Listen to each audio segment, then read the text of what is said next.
Hello friends, मेरा नाम है साहिल। स्वागत है आप सभी का हमारे एजुकेशन भी साहिल चैम। दोस्तों, आप लोग कैसे हैं? आई होप कि आप लोग अच्छे ही होंगे। तो दोस्तों, आज की इस वीडियो में हम डिस्कस करेंगे प्राचीन इतिहास के सिंधु सभ्यता चैप्टर को। हम आज इस वीडियो में डिस्कस करेंगे। इस चैप्टर को हम very very most important chapter बोल सकते हैं, क्योंकि इस चैप्टर से आपका चाहे वो सेंट्रल लेवल का एग्जाम हो, चाहे वो स्टेट लेवल का एग्जाम हो, इस चैप्टर से आपको 1 से 2 क्वेश्चन जरूर देखने को मिल जाते हैं। तो आप इस वीडियो को पूरा वॉच करें। अगर आप इस वीडियो को पूरा वॉच कर लेते हैं तो आपसे एग्जाम में सिंधु सभ्यता चैप्टर से कोई भी क्वेश्चंस गलत नहीं होगा। तो वीडियो को पूरा देखते रहें। वीडियो स्टार्ट करने से पहले अगर आप हमारे चैनल में नए आए हैं तो चैनल को सब्सक्राइब करके बगल में बेल आइकन जो प्रेस करें, क्योंकि जब भी मेरी न्यू वीडियो आए उसका नोटिफिकेशन आपको सबसे पहले मिल सके। तो चलिए स्टार्ट करते हैं।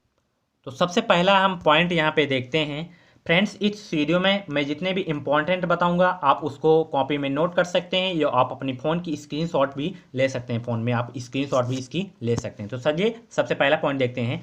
रेडियो कार्बन C14 के आधार पर सिंधु सभ्यता की सर्वमान्य तिथि 2350 ईसा पूर्व से 1750 ईसा पूर्व मानी गई है। तो फ्रेंड्स, इसको आप ये भी कह सकते हैं कि सिंधु सभ्यता का काल कब से कब माना जाता है। तो आप 2350 ईसा पूर्व से 1750 ईसा पूर्व याद कर लें। आपके एग्जाम के लिए इंपॉर्टेंट है, इसको आप जरूर याद करें। नेक्स्ट पॉइंट हमारा, सिंधु सभ्यता आदि ऐतिहासिक काल से संबंध मानी गई है, क्योंकि इसकी अभी तक कोई भी चित्रात्मक लिपि नहीं पढ़ी जा सकी है। फ्रेंड्स, इस काल में यानी कि सिंधु सभ्यता में एक लिपि थी जो कि इसे भाव चित्रात्मक लिपि के नाम से जाना जाता है। तो वो लिपि अभी तक पढ़ी नहीं जा सकी है, ये आपको याद रखना है। नेक्स्ट पॉइंट देखते हैं। व्हीलन ने हड़प्पा को सुमेरियन सभ्यता का उपनिवेश कहा था। नेक्स्ट पॉइंट है, सर जॉन मार्शल सिंधु सभ्यता शब्द का प्रयोग करने वाले पहले पुरातत्वविद हैं। तो ये इंपॉर्टेंट है आपके एग्जाम के लिए, इसको आप जरूर याद करें कि सिंधु सभ्यता शब्द का प्रयोग करने वाले पहले पुरातत्वविद कौन थे। तो आपको सर जॉन मार्शल याद रखना है। नेक्स्ट पॉइंट देखते हैं जो कि वेरी इंपॉर्टेंट है। सिंधु सभ्यता की खोज राय बहादुर दयाराम साहनी तथा रखाल दास बनर्जी ने की थी। तो इसके बारे में मैं थोड़ा सा आप लोगों को बता दे रहा हूँ। जो कि दयाराम साहनी, इन्होंने हड़प्पा सभ्यता की खोज की थी, और जो कि रखाल दास बनर्जी ने मोहनजोदड़ो की खोज की थी। इसको आपको याद रखना है। तो नेक्स्ट पॉइंट देखते हैं। सिंधु सभ्यता को कांस्य युग में रखा गया है। आपसे एग्जाम में इस तरह से पूछा जा सकता है कि सिंधु सभ्यता को किस युग के नाम से जाना जाता है। तो आपको कांस्य युग यानी कि इंग्लिश में ब्रॉन्ज के नाम से जाना जाता है। तो नेक्स्ट पॉइंट देखते हैं। हड़प्पा से 4 प्रजातियों के अस्तित्व प्राप्त हुए हैं। इनमें सर्वाधिक संख्या भूमध्य सागरीय लोगों की थी। इसके अलावा प्रोटो ऑस्ट्रेलॉयड, मंगोलाइड तथा अल्पाइन लोगों का भी निवास था। यहाँ निग्रो प्रजाति के लोग नहीं रहते थे। तो ये था पॉइंट हमारा। नेक्स्ट पॉइंट देखते हैं।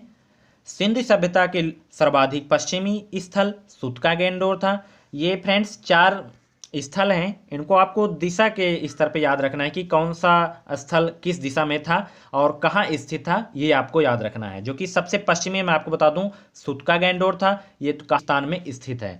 अब पूर्वी की बात करें तो पूर्वी सबसे हमारा आलमगीरपुर था, जो कि कहाँ पे पड़ता है, ये जिला मेरठपुर उत्तर प्रदेश में पड़ता है। अगर आप स्टेट लेवल यूपी से कोई भी एग्जाम देते हैं तो आपको ये जरूर पूछने को मिल जाएगा इस चैप्टर से कि आलमगीरपुर नामक स्थल कहाँ पे स्थित है। तो आपको जिला मेरठ याद रखना है और स्टेट आपको उत्तर प्रदेश याद रखना है। अब यहाँ पे उत्तरी यानी कि उत्तरी स्थल पे सबसे कौन है, तो मांडा, आप कहीं कहीं मांडा भी आपको देखने को मिल जाता है। तो ये कहाँ पे स्थित है, जम्मू कश्मीर। इंपॉर्टेंट है, ये जरूर अक्सर एग्जाम में ये रिपीट होता रहता है कि मांडा नामक स्थल कहाँ पे स्थित है, किस राज्य में स्थित है। तो आपको जम्मू कश्मीर याद रखना है। अब यहाँ पे हमारा आता है दक्षिणी स्थल। तो दक्षिणी स्थल है हमारा दैमाबाद, जो कि कहाँ स्थित है, महाराष्ट्र में स्थित है। तो ये चारों आप जरूर याद करें। स्थल आपके एग्जाम में देखने को मिल सकते हैं, इसको हम मोस्ट इंपॉर्टेंट बोल सकते हैं इन स्थलों को। तो नेक्स्ट पॉइंट देखते हैं हम। सिंधु सभ्यता नगरीय सभ्यता थी। सैंधव सभ्यता से प्राप्त स्थलों में केवल 6 को बड़े नगर की संज्ञा दी गई। ये नगर हैं मोहनजोदड़ो, हड़प्पा, लोथल, धौलावीरा, चौहंदड़ो तथा कालीबंगा थे। तो ये चारों स्थल थे जो कि वेरी इंपॉर्टेंट है। इसके बारे में आगे मैं अच्छे से डिटेल में बताऊंगा। तो यहाँ से एक इम्पॉर्टेंट बनता है कि सिंधु सभ्यता कैसी सभ्यता थी। तो आपको नगरीय सभ्यता याद रखना है कि सिंधु सभ्यता एक नगरीय सभ्यता थी। तो नेक्स्ट पॉइंट देखते हैं हम। जो कि अभी मैंने बताया था। सिंधु सभ्यता की लिपि भावचित्रात्मक थी। यह लिपि दाईं से बाईं और बाईं से दाईं ओर लिखी जाती है। तो आपसे एग्जाम में पूछा जा सकता है कि सिंधु सभ्यता की लिपि कैसी थी, तो आपको भावचित्रात्मक याद रखना है। तो नेक्स्ट पॉइंट देखते हैं। सिंधु सभ्यता के लोगों ने नगरों तथा घरों के विन्यास के लिए ग्रिड पद्धति अपनाई थी। नेक्स्ट वो पॉइंट है हमारा, घरों के दरवाजों और खिड़कियों सड़की की ओर न खुलकर पीछे की ओर खुलते थे। केवल लोथल नगरों के घरों के दरवाजे मुख्य सड़क की ओर खुलते थे। नेक्स्ट पॉइंट है हमारा, सिंधु सभ्यता की मुख्य फसलें गेहूं और जौ थी। मोस्ट इंपॉर्टेंट पॉइंट है आपकी एग्जाम के लिए, इसको आप जरूर याद करें कि सिंधु सभ्यता की मुख्य फसलें कौन थी, तो आपको गेहूं और जौ याद रखना है। नेक्स्ट पॉइंट है हमारा, माप की इकाई संभवतः 16 के अनुपात में थी। नेक्स्ट पॉइंट है, मोहनजोदड़ो से प्राप्त अन्नानागर सैंधव सभ्यता की सबसे बड़ी इमारत है। यानी कि आपसे एग्जाम में पूछना जा सकता है कि मोहनजोदड़ो की सबसे बड़ी इमारत कौन थी, तो आपको अन्नागार याद रखना है। नेक्स्ट पॉइंट है, मोहनजोदड़ो से प्राप्त वृहद स्नानगार एक प्रमुख स्मारक है जिसके मध्य स्थित स्नान कुंड 11.88 मीटर लंबा है, 7.01 मीटर चौड़ा एवं 2.43 मीटर गहरा है। आपको स्नानागार यानी कि एग्जाम में ये भी पूछा जा सकता है कि वृहद स्नानागार, इसे हम बाथरूम भी बोलते हैं, कि वृहद स्नानागार कहाँ पे मिला था, तो इसको आपको मोहनजोदड़ो याद रखना है, आपके एग्जाम के लिए इंपॉर्टेंट है। नेक्स्ट पॉइंट देखते हैं हम, मोहनजोदड़ो से प्राप्त एक सील पर 3 मुख वाली देवता पशुपतिनाथ की मूर्ति मिली है। उनके चारों ओर हाथी, गैंडा, चीता एवं भैंसा विराजमान है। नेक्स्ट पॉइंट है, मोहनजोदड़ो से नर्तकी की एक कांस्य मूर्ति मिली है। ये पॉइंट आपके एग्जाम के लिए इंपॉर्टेंट है कि कांस्य की मूर्ति कहाँ पे मिली थी, तो आपको मोहनजोदड़ो याद रखना है।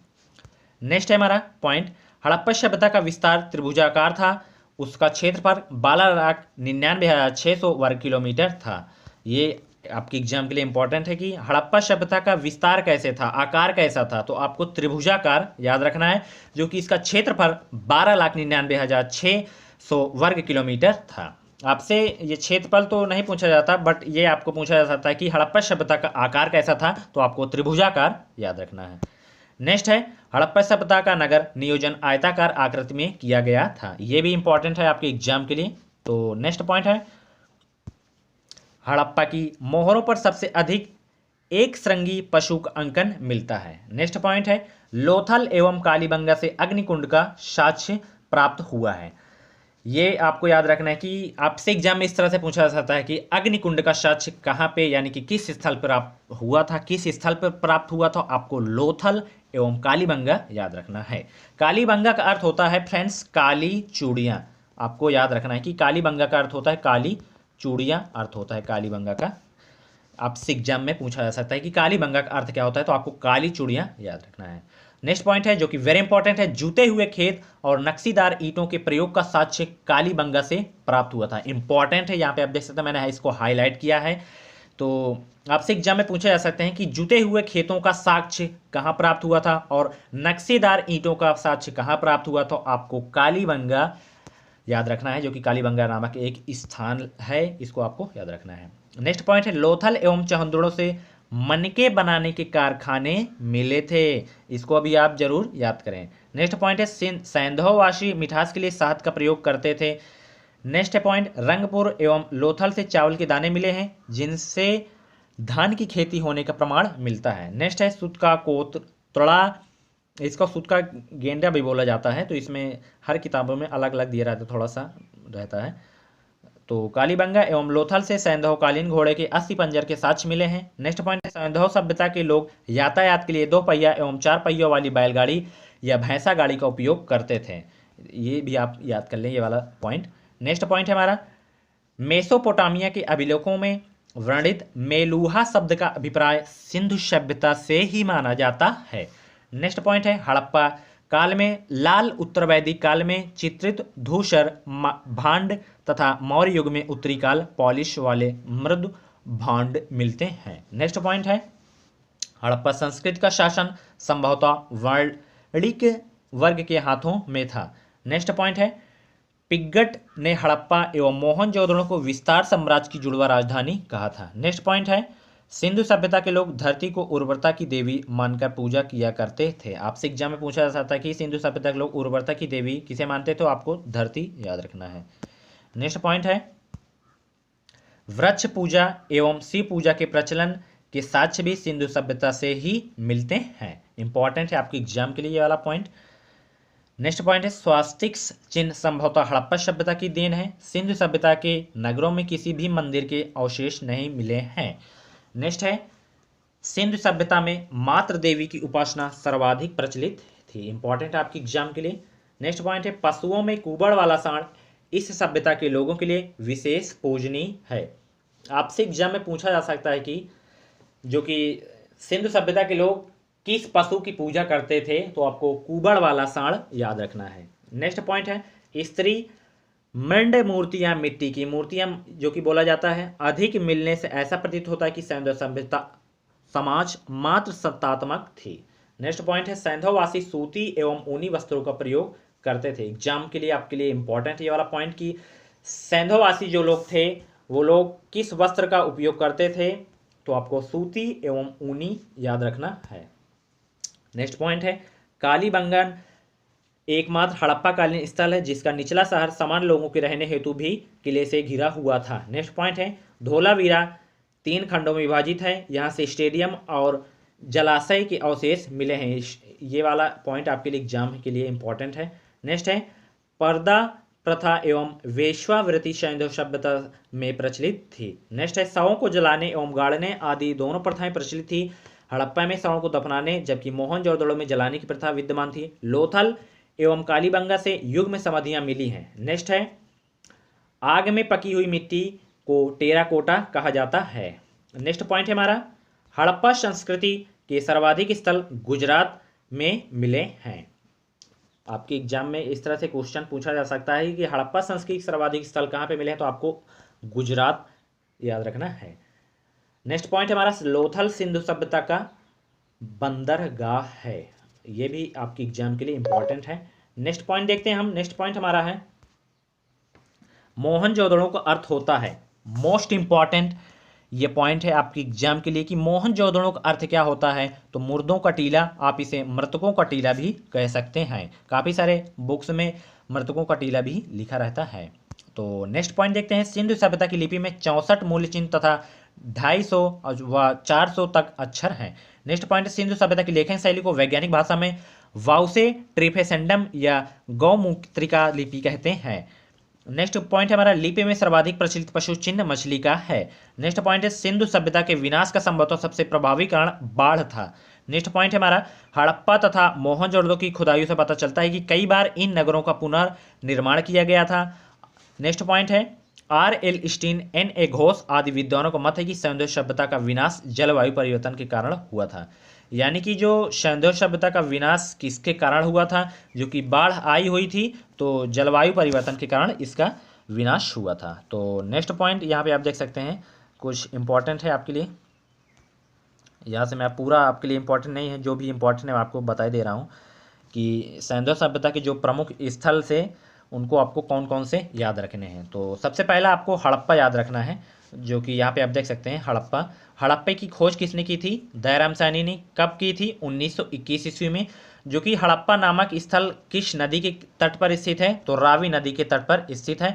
जो स्थिति इसकी कहाँ पे है, पाकिस्तान। तो ये वाला पॉइंट आप जरूर याद करें। तो नेक्स्ट पॉइंट है जो कि मोहनजोदड़ो है। मोहनजोदड़ो की खोज किसने की थी, रखाल दास बनर्जी ने की थी। कब की थी, 1922 ईस्वी में। जो कि मोहनजोदड़ो किस नदी के तट पर स्थित है, तो सिंधु नदी के तट पर स्थित है। जो कि कहाँ पे इसकी स्थिति कहाँ पे है, जो कि ये पाकिस्तान में स्थित है, लड़काना जिले में। तो ये भी आपके एग्जाम के लिए इंपॉर्टेंट है, इसको आप जरूर याद करें, इन दोनों को जरूर याद करें। बाकी इसमें मैं आपको बता दे रहा हूँ, जो कि आप कालीबंगन याद कर लीजिए। कालीबंगन किस नदी के किनारे स्थित, घग्गर नदी के। इसकी खोज ज़्यादा नहीं पूछा जा सकता, ना ही वर्ष पूछा जाता है। आपसे एग्जाम में कालीबंगा का केवल स्थिति पूछी जाती है कि कालीबंगा नामक स्थान कहाँ पे स्थित है, तो आपको राजस्थान याद रखना है। उसके बाद आपको रोपड़ याद रखना है कि रोपड़ किस नदी के किनारे स्थित है, सतलज नदी किनारे। कहाँ पे स्थित है ये, पंजाब में स्थित है। उसके बाद आपको लोथल याद रखना है कि लोथल नामक स्थल किस नदी के किनारे स्थित है, तो ये भोगवा नदी किनारे स्थित है। कहाँ पे स्थित है ये गुजरात में स्थित है। उसके बाद आपको आलमगीरपुर, सूतका गेंडोर और धोलावीरा, तो ये याद रखना है। तो ये था इम्पॉर्टेंट सिंधु सभ्यता से चैप्टर से इम्पॉर्टेंट जितने भी फैक्ट है मैं आपको बता दिया हूँ। आई होप कि आप लोगों को ये वीडियो पसंद आया होगा। वीडियो पसंद आए तो वीडियो को लाइक करें, चैनल में पहली बार है चैनल को सब्सक्राइब कर लें। फ्रेंड्स वीडियो को लाइक करना ना भूलिएगा, इस वीडियो को अपने फ्रेंड्स के साथ जरूर शेयर करें क्योंकि तो चलिए फ्रेंड्स मिलते हैं नेक्स्ट वीडियो में। Thanks for watching. जय हिंद, वंदे मातरम।